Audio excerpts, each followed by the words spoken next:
and walking. Mary J. And walking, which can be something of an occupational hazard for us. We can't get enough of it. Paris Hilton walking out of an interview with our Dan Harris.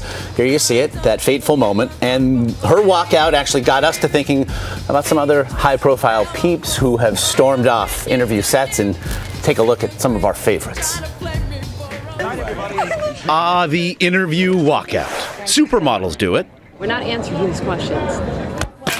Football players do it. I'm done. Sorry. Even hosts of The View do it.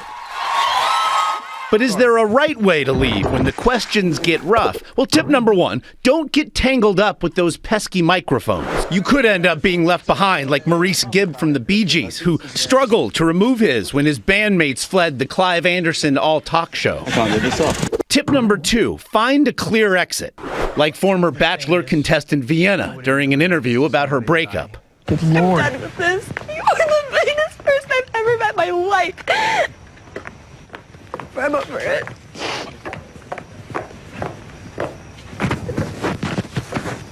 I'm done.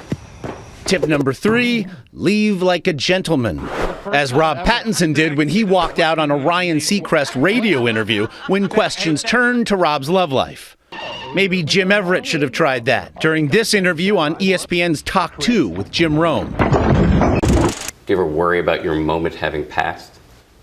And remember, as Paris Hilton demonstrated with our Dan Harris, it's always best to finish the interview on a good note. Thanks for having us. Thank you. But it ended with a hug. It did. I want a hug again. Thank you, David. And you I heard that you appreciate have that. an interview with Brie Olson, one of Charlie Sheen's goddesses. I'm not going to say whether she walked off. So what was does it feel? exactly happening in that moment? What? This is it? Out of here. That is cold. Robin, do I get a hug? No.